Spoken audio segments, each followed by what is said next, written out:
Time flies, and tonight marks our 100th I3 lecture. Amazing. We have photographer Gail Albert Halaban here tonight to help us celebrate this very special anniversary. Gail holds a BA in History of Art from Brown University and an MFA in Photography from Yale University. She's based in New York City and represented by Edwin Hauck Gallery. Her artistic practice explores the tension between public and private life, what is seen by all, and what remains hidden. Recent solo exhibitions include Jackson Fine Arts, Paris and Hopper Redux, Istanbul 74, Out of My Window, Copaking Gallery Paris Views, Edwin Hauck Gallery Paris Views. Her work has been featured in the New York Times, The New Yorker, Le Monde, Le Journal de la Photographie, Aperture, and The Guardian, among many others. Gail brought a couple copies of her book. If you want to take a look, there's one from Powerhouse and one from Aperture. And you have a couple copies to sell as well, right? Of the New York ones, which are hard to find now. Okay, so there's books on hand. Please help me welcome Gail Albert Halaban to our lecture series. Thank you. Thank you so much for having me. I'm very excited. I live in the neighborhood, and my work is a lot about neighbors meeting neighbors, so I feel like meeting you face-to-face is especially great. So tonight is sort of a big deal for me because I'm showing you some work that nobody's ever seen before, and I'm showing you in a way that nobody's ever seen. So I hope you're as excited about it as I am.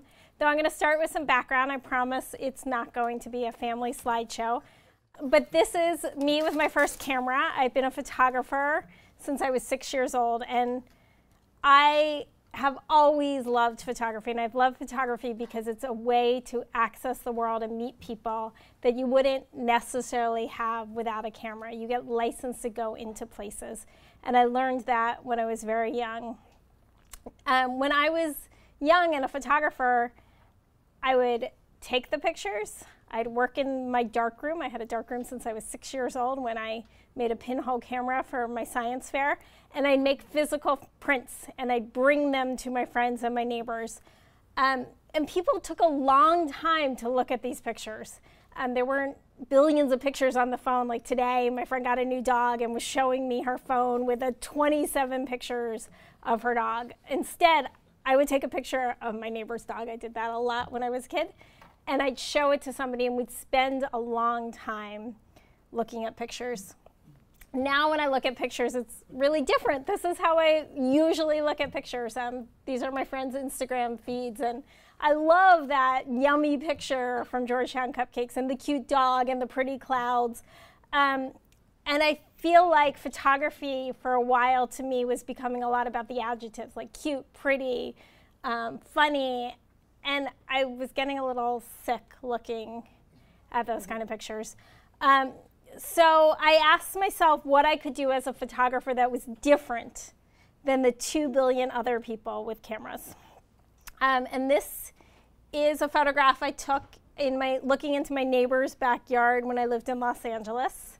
And it was reflective of the style of work I did at the time, which was real people in their real environments. And then I sort of heightened the documentary style of it. So they were staged photographs, but they looked real. It doesn't seem obvious to me right now why any of us need to be photographers anymore. There's so many photographers, and we're all looking at pictures on these tiny screens. I really had to think for a while, like, what could I do that was different? And this picture was a turning point for me, where I realized that the art of connecting face to face had been slipping away. And as a photographer, I wondered if I could use my art to reclaim that physical connection. After living in Los Angeles, I moved back to New York City, and I had kids. This is a picture into my apartment from the flower shop across the street. And what happened to me, I moved back here in 2004, and in 2005, my daughter turned 1, and the flower shop across the street sent me balloons and flowers. I had not met them yet. They just sent them over with a note saying, "It's been nice watching your daughter grow up. Congratulations on her birthday." It really, at first, totally creeped me out. I was like, who are these people? They've been watching me through the window. But it changed my perception of the potential of photography forever. I just wanted to zoom in a little bit so you can see I photograph from across the street. I always have permission from the people I'm photographing, and I use a normal lens, never zoom. So this is a zoom in of the picture, but my pictures themselves are not zoomed. So you can see into my apartment from across the street. When they looked at us through the window, this is actually through my best friend's window who lives up the street, they imagined our lives.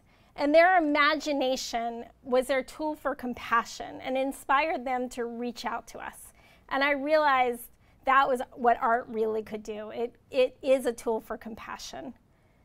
This launched me into my decade-long project, Out My Window, and it's 2016, so now 11-year project, Out My Window, where I travel the world, and with full participant collaboration, I make pictures of what people see when they look into their neighbors' windows. I invite two neighbors to meet, connect, and collaborate to allow for the creation of the photograph. By full participation, I mean that for each picture, every person in the picture has agreed to be photographed. I found the facing neighbors by either simply leaving notes for people, writing letters, or using Facebook or Instagram to spread the word about the project. And it inspires neighbors often to find each other for me and then contact me to be part of the project. When I'm photographing, we are all communicating simultaneously with video chat, cell phones, or walkie-talkies. Each person in the photograph is in an apartment that I have lit, and I'm directing every person. Each window frame becomes an individual narrative within the larger narrative. So for example, in this picture here, these neighbors are all hearing me talk to each other. They haven't necessarily met each other yet because they're on top of each other. So the person who's met them is the person who I'm shooting from. So it's a really fun thing that happens where one neighbor goes to tell the other neighbors, and that neighbor's met everyone, and it's not until the night of the shoot that everybody gets a chance to meet. Though I rarely post my work on social media, I don't think the project on such a large scale could have happened before the existence of social media. I did the project in New York. It took me 5 years. And I just asked friends if they saw their neighbors, could we go write a letter, leave a note, try to find the neighbors? And it was a very slow process. In the past few years, it's completely accelerated because of Facebook and Instagram. The way I choose to direct the people in the pictures is driven by the conversations I have with the neighbors. What do the neighbors see when they look across their windows? The answers to that drive the narratives in the photographs. This is one of my favorite pairings. This is the first picture is the cover of my New York City book, Out My Window. And when I photographed these two buildings, which are 1441 3rd Avenue and 1438 3rd Avenue, I realized the relationship across the window spaces can be incredibly powerful and comforting. Here were many people who could see clearly and constantly into one another's private spaces. You can see that the occupants in this building are mainly elderly. So again, I'm just zooming in on one picture. And this one is young families. The elderly occupants told me that they got great comfort from watching the children in this building grow up. So they had never met them, but their children were far away. So they loved to sort of mark the milestones with the kids across the way and compare them to the milestones of their grandchildren. I began to discover other intimate relationships between neighbors. In these two paired photographs, the neighbor here, Anita, looks into her neighbor here, Lou. She takes care of her blind neighbor next door. Though they weren't close friends, Anita had promised Lou's wife on her deathbed that she would keep an eye on Lou. Each morning, she checks on Lou to make sure that he's up and about and awake and his shades are open. And the window became her way of communicating with him. After photographing in New York for several years, the night before Hurricane Sandy, I went to Paris for a commission by Le Monde, the newspaper, to continue this project there. While I was away, my husband, who took this photograph, was home with our young son. And our home became a focal point for many of our neighbors. I lived just up on 7th Avenue, and most of the neighborhood was without power. We had power. For some strange reason, our block had power. And people, our friends, would be walking in the neighborhood, and they'd see that we had power, and they'd just knock on our door and come over and charge their phones or take showers or get a hot cup of coffee. And I realized how crucial it was in an emergency like that to know your neighbors. And it was also just nice for him to have the company while we were away. Brought my daughter to Paris with me. Every day, we see our neighbors. We are initially we're usually a few feet away from each other, just separated by a pane of glass, but we rarely take the opportunity to meet. By asking neighbors to interact, I seek not only to create beautiful pictures of what we see when we look across the way, but also to inspire new face-to-face relationships. With the launch of my second book, which was called Vis-a-Vis in France and then was published by Aperture here, called Paris Views, the work became very popular, with hundreds of thousands of people seeing the work online. As thrilled as I was with the popularity, I realized that the work doesn't fully work online or even on a screen, so I invite you all to the gallery, and please do come see the work in person.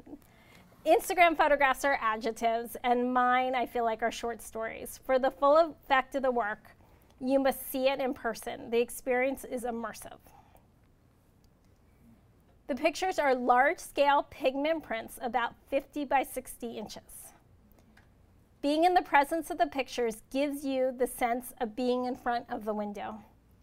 Not only have I transformed the relationship of neighbor to neighbor, I am now sharing that relationship with the viewers of the photograph. The experience of the relationship had, before the moment of the photograph, only been available to the residents of that specific apartment. There is now a community between neighbors, and they are sharing that community with the viewers of my work. Though the final work does not live on social media has been an invaluable tool for connecting neighbors and sharing the experience of the project.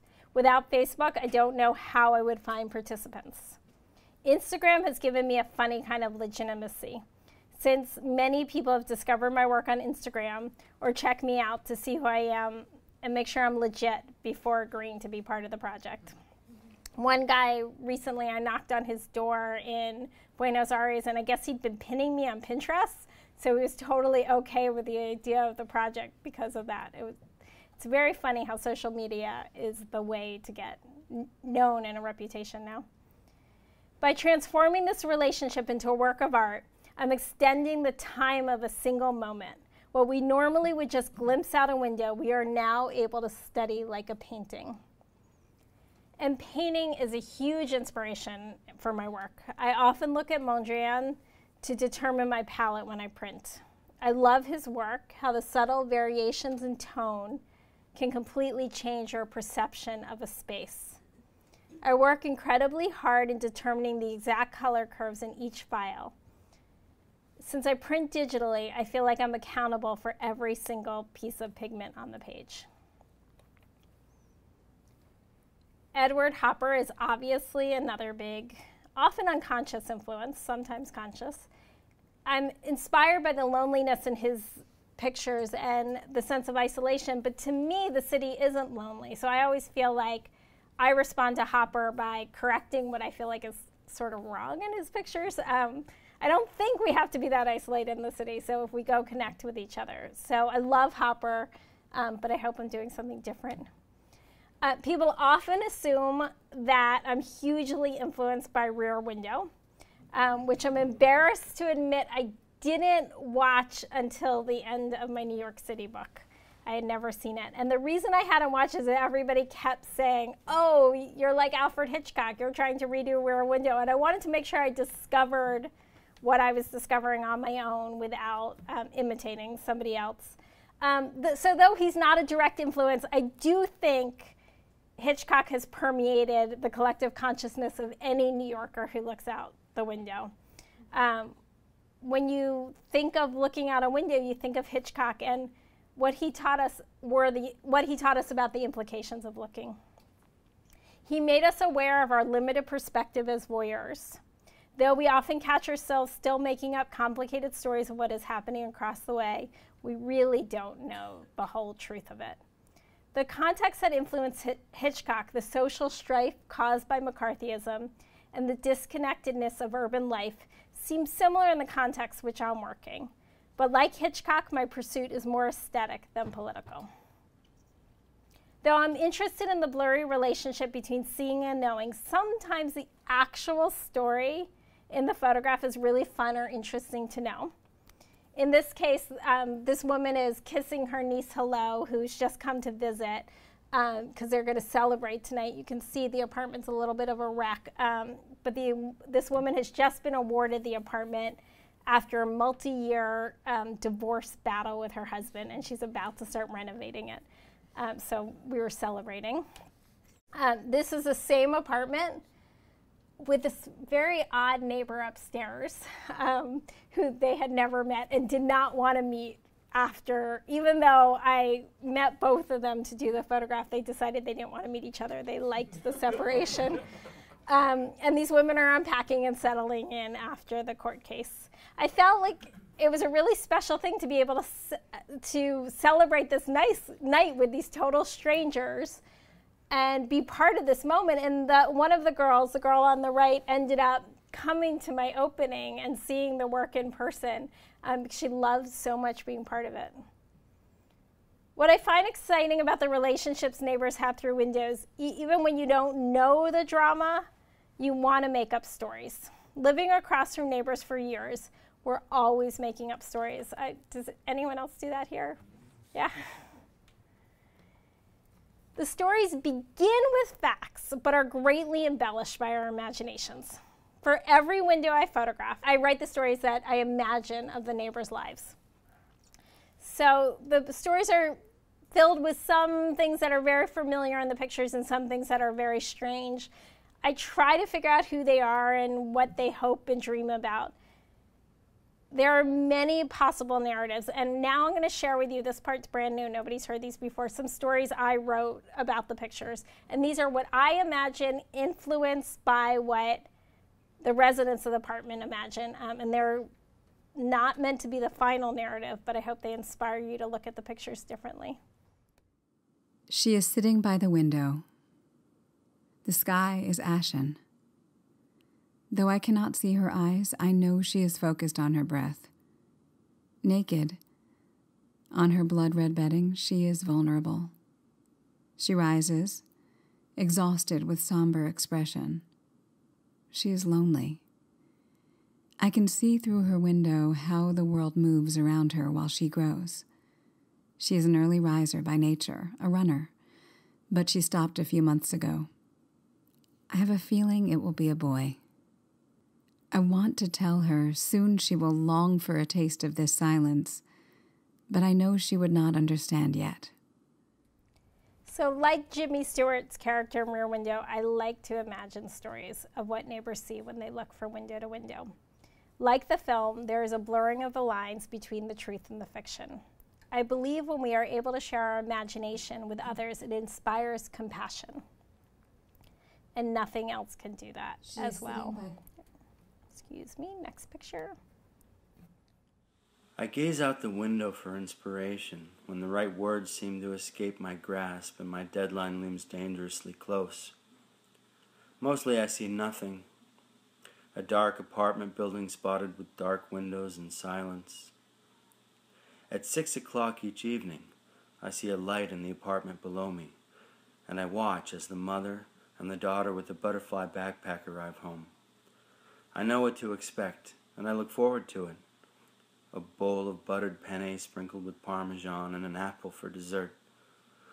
Mother stands over the girl while she eats, supervising each bite, the girl slowly taking breaks to drink from her sippy cup. I cannot see what is in the cup, but I'm sure it's the same each day. Nothing seems to change. It's Valentine's Day, and the apartment's spotless. They've been cooking all day. They arrange a bouquet of flowers and a single candle on the island. They light the candle and the guests arrive, bringing with them traces of the streets, splattering colour on the canvas the men have wiped clean. The silence of preparation is replaced by the harmony of friends. They may not smell flowers, but the night will be a success nonetheless. I'm going to share a couple more with you. Every Christmas she paints her room. And every Christmas she's puzzled by the color she paints with. Such determination. Perhaps on this day she expected a soft spring green would provide her with balance, or maybe she is disappointed by the way the color seems to engulf the objects she has spent countless hours arranging and rearranging yet again. Red lamp by the couch and the sewing machine on the table. Purple lamp on the table and the red lamp on the dresser. Sewing machine and storage. No, she has had it wrong the entire time. Plants, yes. As simple hanging plants are essential to pull it all together. But now the room must be green, spring green, for the plant to harmonize. Tonight, the room is chartreuse. But she can fix it if she were just to move the couch. Ah, yes, it's been the couch all along. The baby wants to fly out the window with no sense of mum's fear. I can see the mother's grip getting tighter and tighter if she wonders if the girl can imagine what it would be like to fall, falling in a way where your stomach leaps into your throat. The mum looks at her baby. The baby looks down. The baby laughs. As I write the stories, I imagine the lives of the characters in my photograph. I realize we're limited to how much we can ever know about the love or the pain of another's life. But I'm hoping that the marriage of the visual and the audio gives the viewer the experience of standing in the shoes of the person looking out the window. And I'm hoping when you hear somebody's voice looking out the window, you can imagine yourself doing the same thing. It takes a uniquely New York chutzpah to do this project. In many cultures, there are social customs that make the work really shocking. This photograph is in Turkey, in Istanbul. Breaking the implied privacy of the home can be terrifying, but I think it's crucial for understanding. As our current political climate underscores, building barriers with our neighbors can lead to bigotry, hatred, and divisiveness. The project can open the barriers. When I brought this project to Istanbul, I was stunned by the fear my photo assistants had in taking part in the project. My Turkish crew was fearful of meeting this family simply because they saw the headscarf on the mother. They assumed we would be harshly turned away. But this never happened. In fact, it was quite the opposite. The resident, the mom of the family, welcomed us in and immediately served us burekas and tea. While I was making the photograph, I learned about this funny custom in Istanbul that I never heard of it. See the blue bucket swinging there? She was lowering her bucket to get her groceries, and so she wouldn't have to schlep them up the stairs. She did that. I also learned how the symbols of religion have caused so much pain and hatred in our communities. We judge others based on superficial symbols. Maybe this photograph will help the viewer realize that families generally are the same all over the world. In each city I visit, I continue to write stories, and I have the local residents share the details of their imagination and read them in English and then their local language. So I'm going to play one from Turkey now.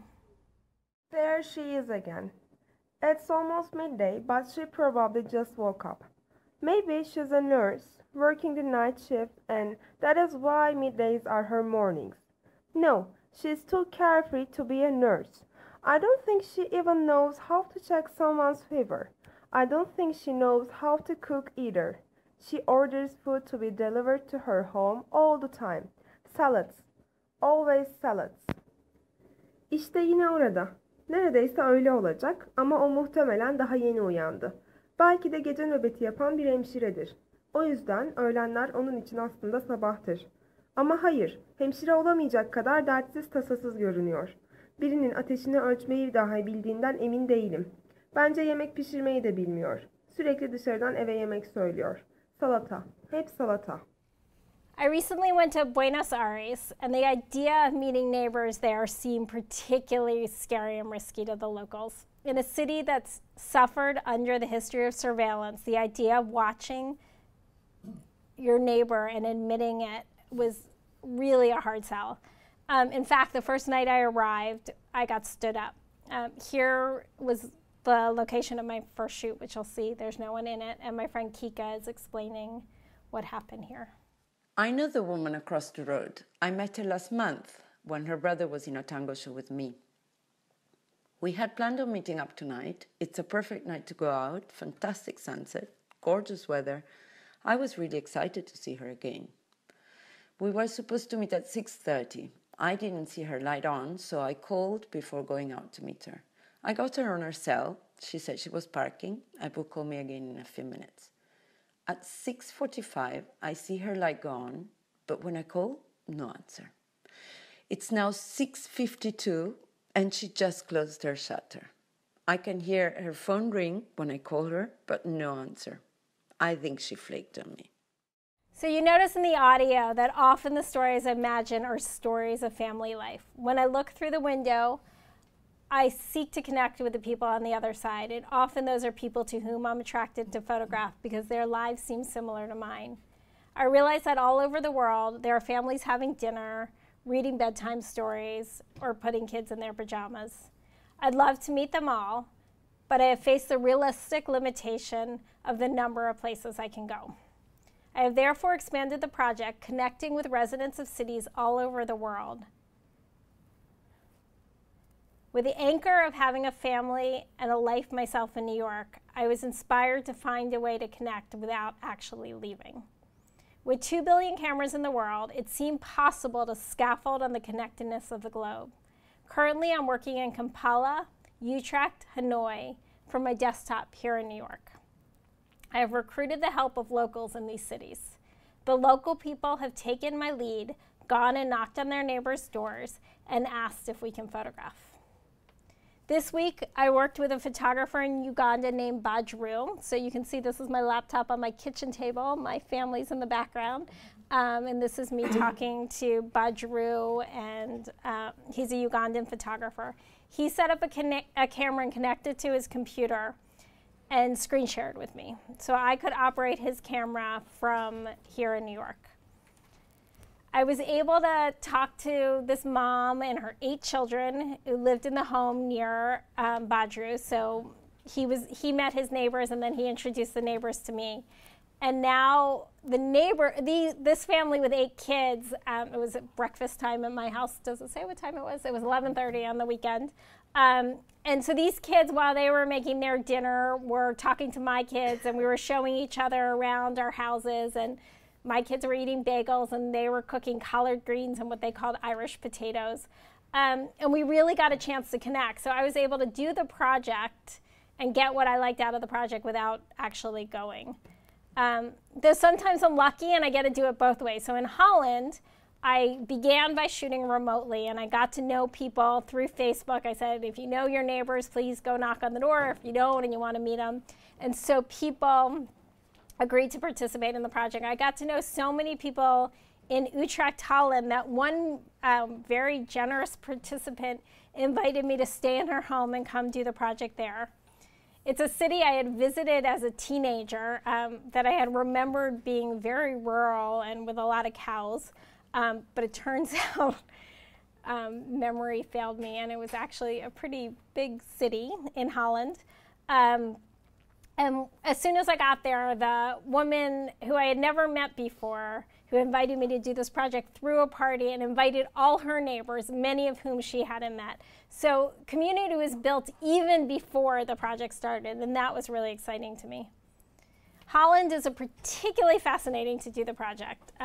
For those of you who've studied art history, you know that the Dutch have a history of painting everyday life.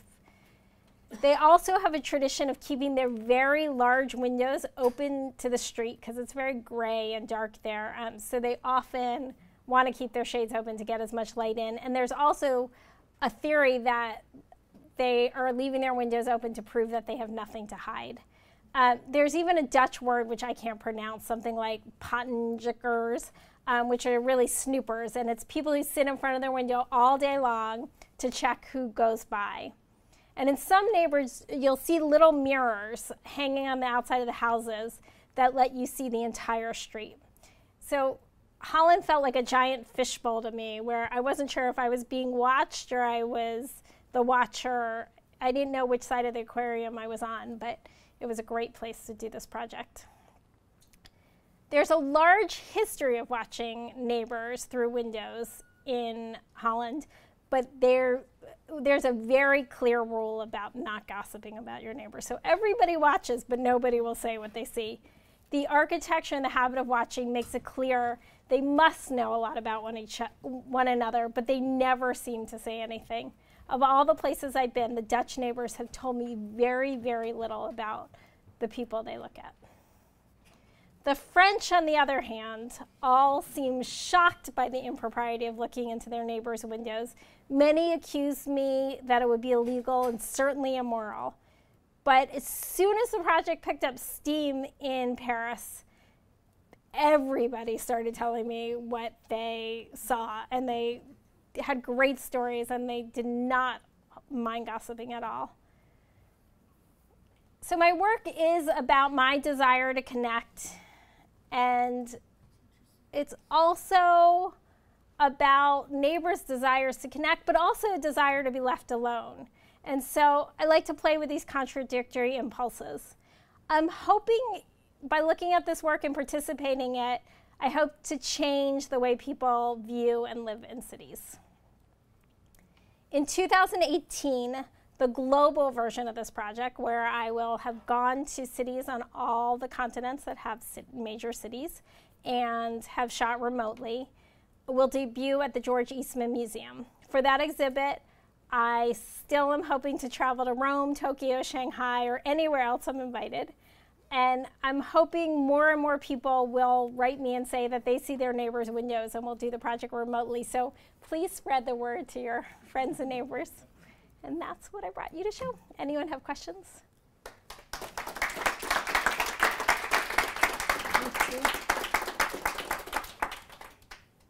Thank you, Gail. Thank you. I'm going to pass around the mic. It's not going to make your voice louder, but it's important for the video, so please use it.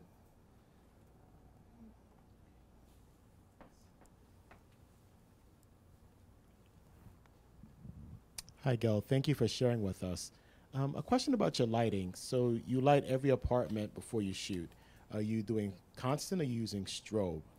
So I use very cheap constant light sources, sometimes just light bulbs, sometimes total lights, but I do travel, and my rule with traveling is I have to be able to carry everything myself, and as you notice, I'm not the biggest, strongest person, so they're very small constant light sources.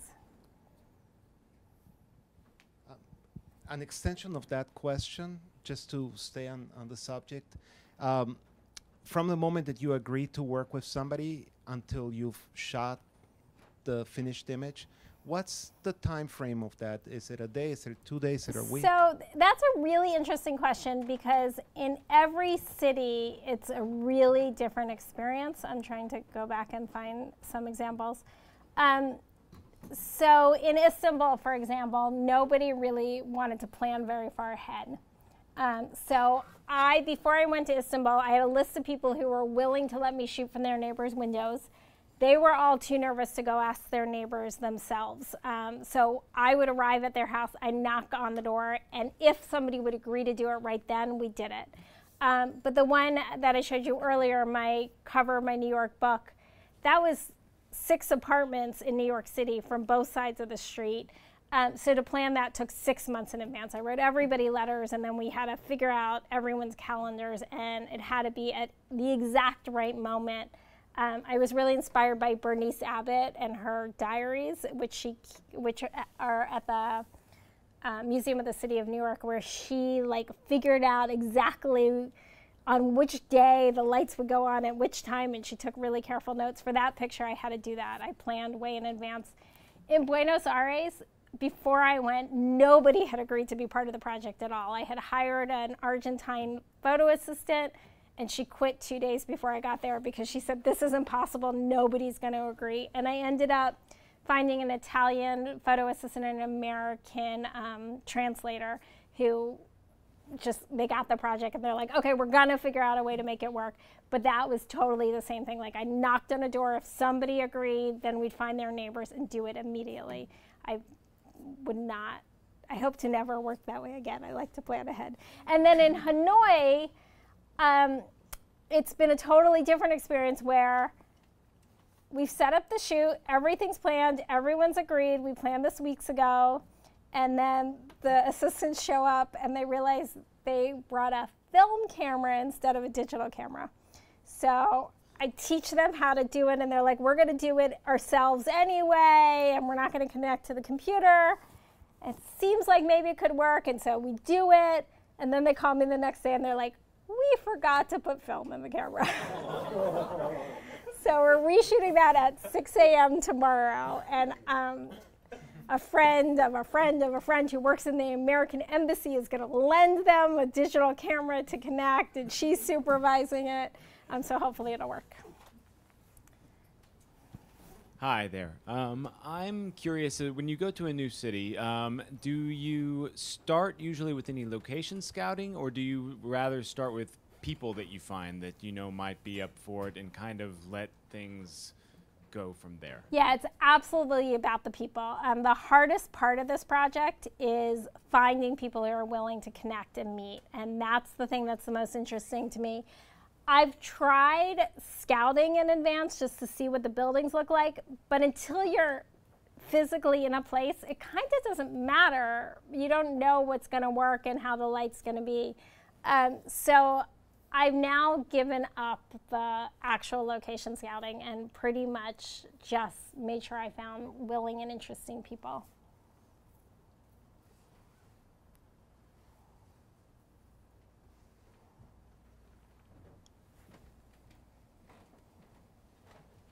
Did you collaborate with the subjects on their poses?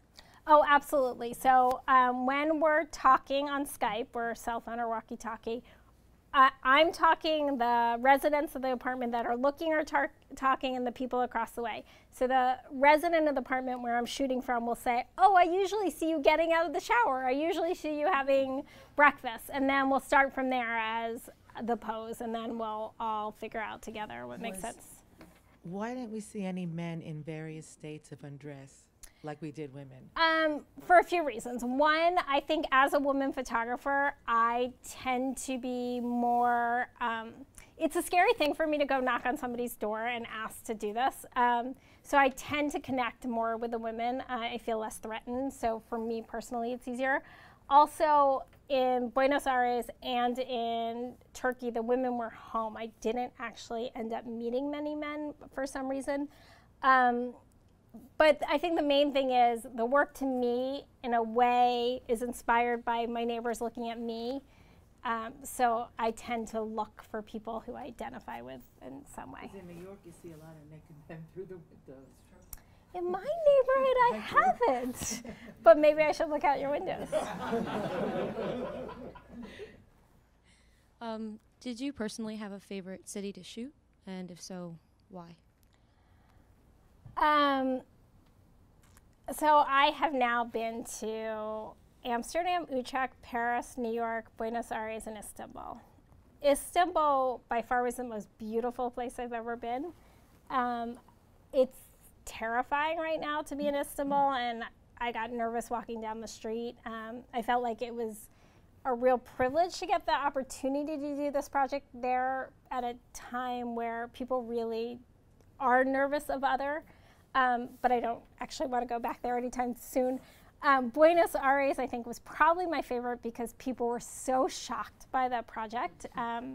There's a lot of surveillance in there in the history of the city, and people didn't actually think having a camera look at you was a good idea. But then everybody got into it and loved the project. They were very open. Once they let me in, they were very warm and welcoming.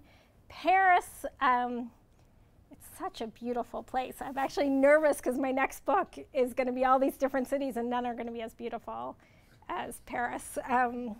So that was exciting from a visual point of view. And then New York is home.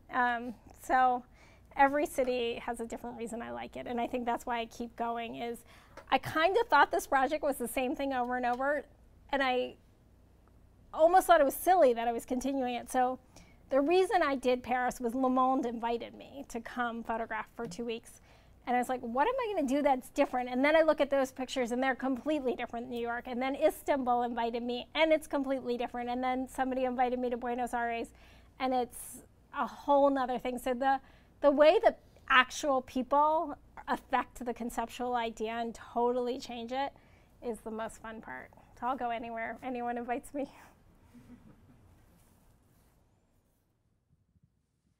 I want to follow up as well on this idea of having the remote collaborations.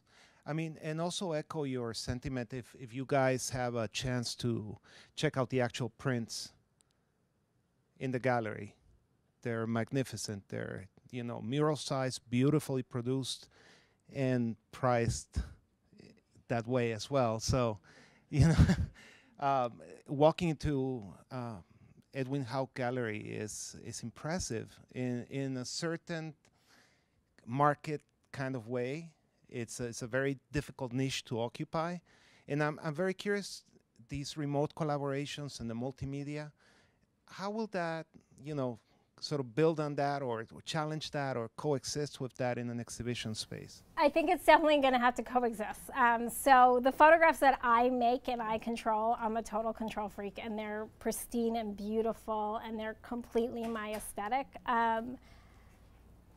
The pictures that I'm working with other people, they're definitely reflecting their own personal aesthetic, and they're interesting.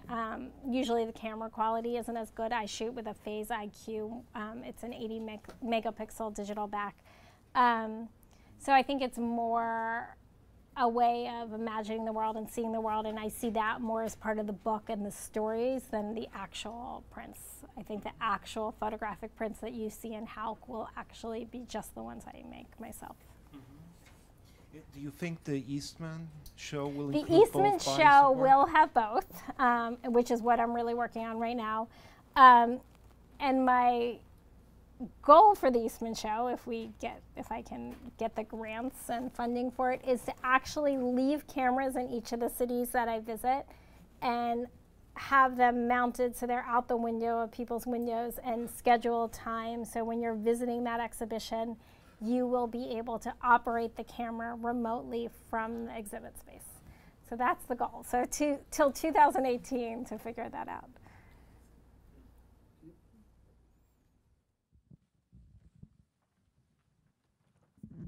Do you have the address of the gallery?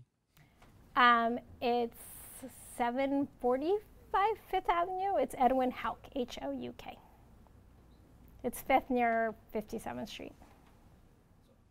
I'm curious, are the images that we see sort of single exposures, or do you ever composite multiple images for lighting? They are single exposures, and you'll notice the big difference between my New York work and my later work is New York is very specific times of day where you can actually see in windows, and it's the way your eye would see it. That's all done on film.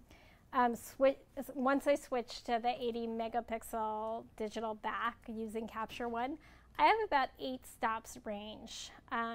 So even if you wouldn't naturally see it with your eye with just burning and dodging, I still work like a photographer who works in a dark room, and my Photoshop skills are not that great. So I try to work the way I would have always worked in the dark room, and I don't composite.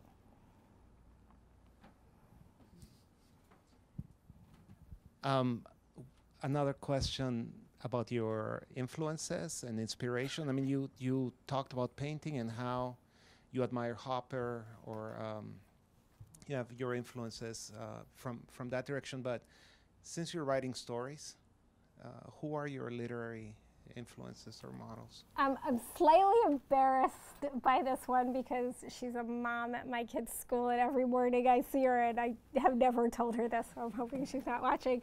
But Zadie Smith, I absolutely love. She's my favorite writer. I love Meg Wolitzer because she can summarize a character really quickly. I like Adam Gopnik a lot because he describes a city really well. I love to read and just constantly reading stuff. I read a lot of children's books. I have a 7-year-old and a 12-year-old.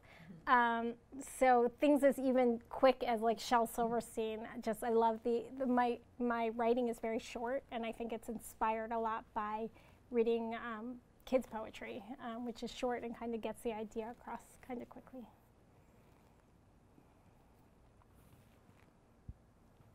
Anybody else? Thank you so much, Gail. It's Thank great you, having you guys. here.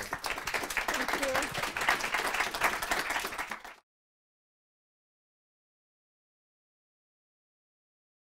Which are hard to find now. Okay, so there's books on hand. Please help me welcome Gail Albert Halaban to our lecture series. Thank you. Thank you so much for having me. I'm very excited. I live in the neighborhood, and my work is a lot about neighbors meeting neighbors, so I feel like meeting you face to face is especially great.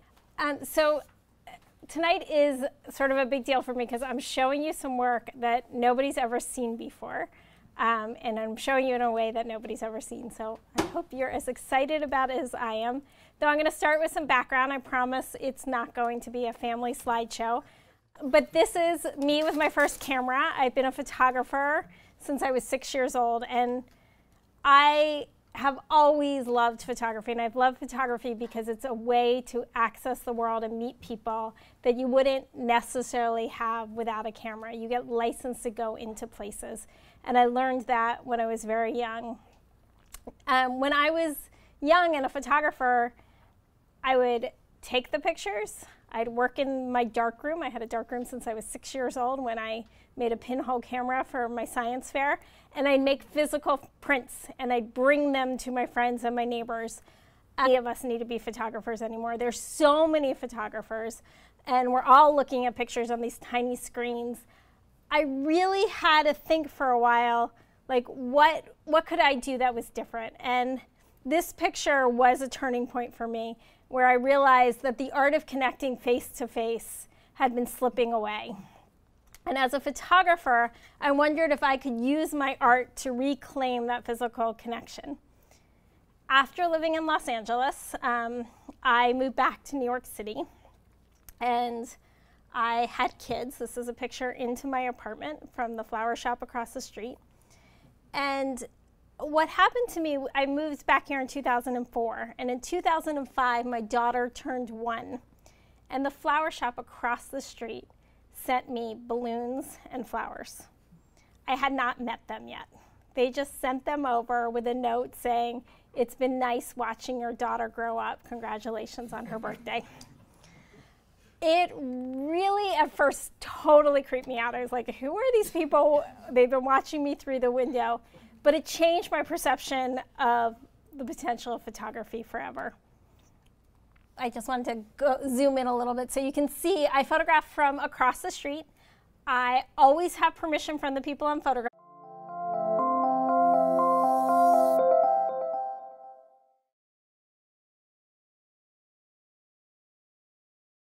Time flies, and tonight marks our 100th I3 lecture.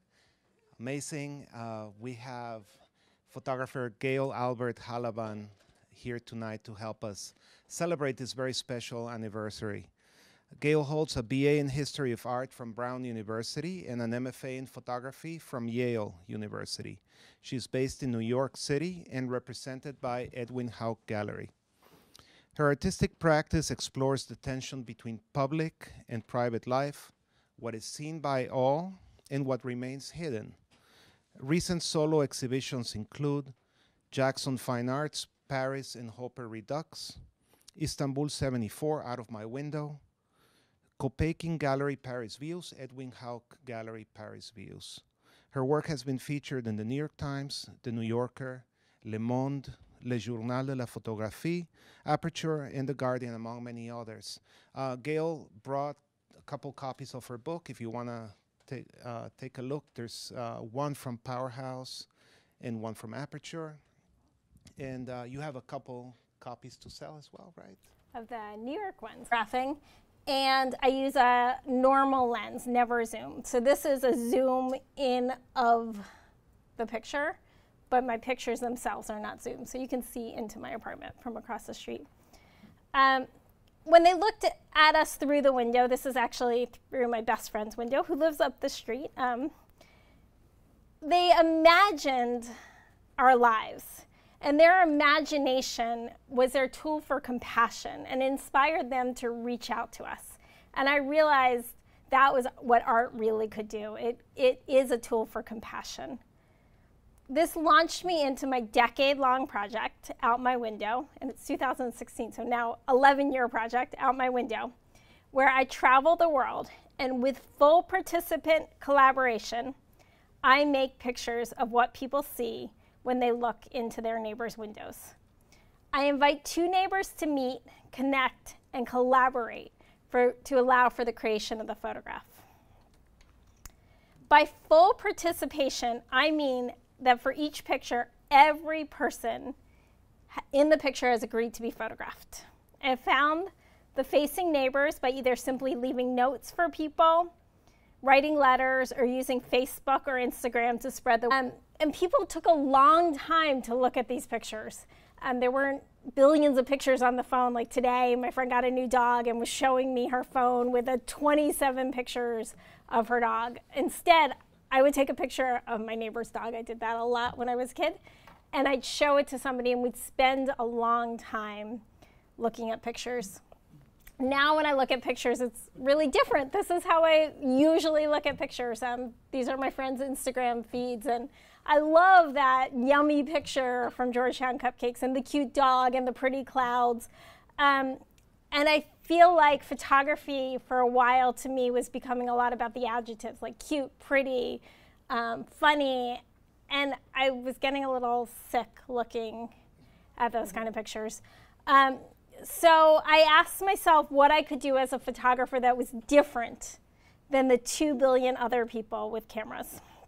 And this is a photograph I took looking into my neighbor's backyard when I lived in Los Angeles. And it was reflective of the style of work I did at the time, which was real people in their real environments. And then I sort of heightened the documentary style of it. So they were staged photographs, but they looked real. It doesn't seem obvious to me right now why any